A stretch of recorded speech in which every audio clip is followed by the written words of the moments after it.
Now, by the order of the Supreme Court, every deputy commissioner is empowered to evict anybody whom he feels foreigner. This is the law of the land. This power has been given to the state of Assam by Honorable Supreme Court.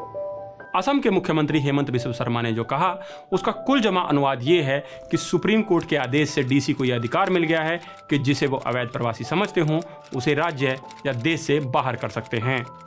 Supreme court ने असम सरकार को यह ताकत दी है। लेकिन क्या supreme court ने ऐसा कहा है? और ये 1950 का एक्ट क्या है? और क्या ये वाकई एक डीसी मतलब जिला अधिकारी को वैसी ताकत देता है? और अगर ऐसा है तो क्या होगा? आज सारांश में हम इन्हीं सब सवालों के जवाब ढूंढने की कोशिश करेंगे। सबसे पहले तो जानते हैं कि इसकी जड़ में मुद्दा क्या है। इसके लिए हमें असम के भूगोल और इतिहास के साथ साथ उसके पड़ोस में घटित घटनाओं को भी समझना होगा। साथ ही समझनी होगी इस 1950 के एक्ट की पृष्ठभूमि। और फिर समझेंगे कि सीएम हेमंता की बात आज के संदर्भ में कितनी सही है। असम भारत के उत्तर पूर्वी क्षेत्र में स्थित एक राज्य है। इसकी सीमाएं 7 राज्यों अरुणाचल, मणिपुर, मेघालय, मिजोरम, नागालैंड, त्रिपुरा और पश्चिम बंगाल के साथ लगती हैं। साथ ही इसकी सीमा 2 देशों भूटान और बांग्लादेश से भी सटी हुई है। 2011 की जनगणना के अनुसार इसकी आबादी 3.12 करोड़ थी। असम एक सामाजिक, सांस्कृतिक और जातीय विविधता से भरा राज्य है।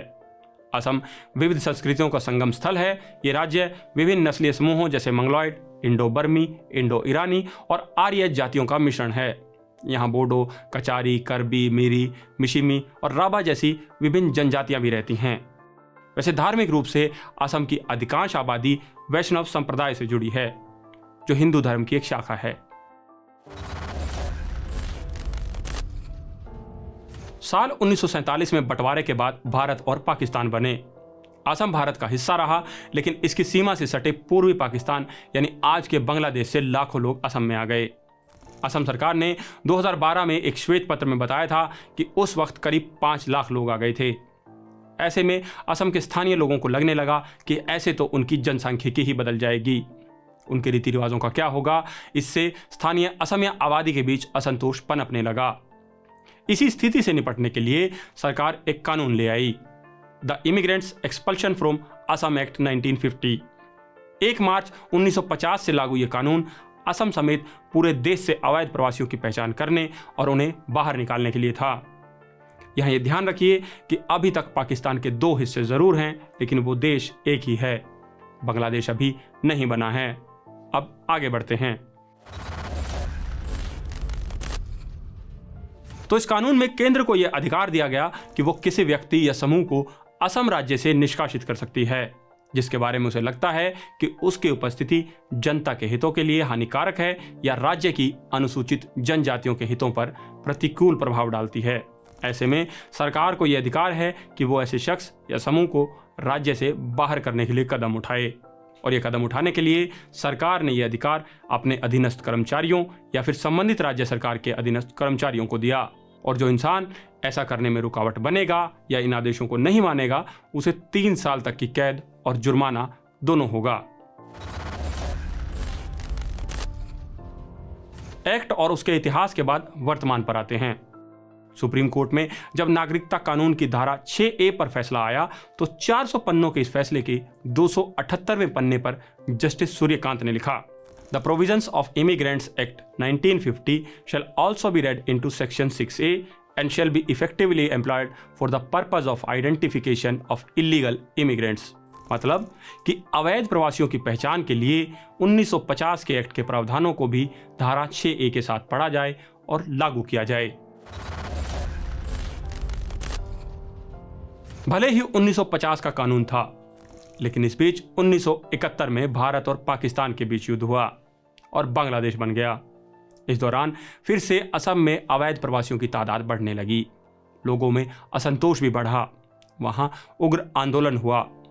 6 साल तक चले आंदोलन के बाद 1985 में असम समझौता हुआ। इस समझौते के बाद धारा 6A को नागरिकता कानून में एक विशेष प्रावधान से जोड़ा गया।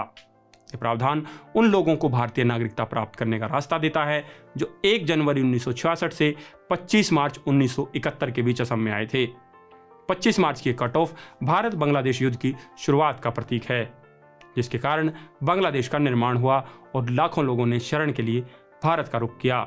इसी धारा 6A के अनुसार जो लोग 25 मार्च 1971 के बाद असम में आए वे नागरिकता के पात्र नहीं माने जाएंगे और सुप्रीम कोर्ट में इसी धारा की संवैधानिकता को चुनौती दी गई थी, जिसके बाद सुप्रीम कोर्ट ने धारा 6A को सही पाया और इसी फैसले में 1950 के कानून का जिक्र हुआ, जिसे अब असम के मुख्यमंत्री ने वापस से लागू करने का ऐलान किया है। State government has decided that AMI Illegal Expulsion Act, we will bring that into the action. আৰু ডিসিসকলে যাক বিদেশী বুলি ভাবিব, without referring to the tribunal will push back. Supreme court में धारा 6A के मामले पर सुनवाई से जुड़े एक वकील ने मीडिया संस्थान स्क्रोल को बताया कि इस कानून के बारे में उस तरह से बात नहीं हुई जैसा कि हेमंता दावा कर रहे हैं। ना ही असम सरकार ने इसे अमल में लाने की कोई मंशा जाहिर की थी। कुछ वकीलों का यहां तक तर्क था कि मुख्यमंत्री का 1950 के कानून को अमल में लाना धारा 6A को कमजोर करने की कोशिश है, जबकि इस धारा को सुप्रीम कोर्ट वैध ठहरा चुका है। साथ ही ये कदम नेशनल रजिस्टर ऑफ सिटीजन्स यानी NRC की प्रक्रिया को भी प्रभावित कर सकता है। वो इस बारे में केंद्र सरकार के उस वादे को भी याद दिलाते हैं जिसमें कहा गया था कि अगर किसी शख्स का नाम NRC यानी नागरिकता रजिस्टर में नहीं आता है तो उसे अवैध प्रवासी नहीं माना जाएगा। Exclusion from the NRC has no implication on the rights of an individual resident in Assam.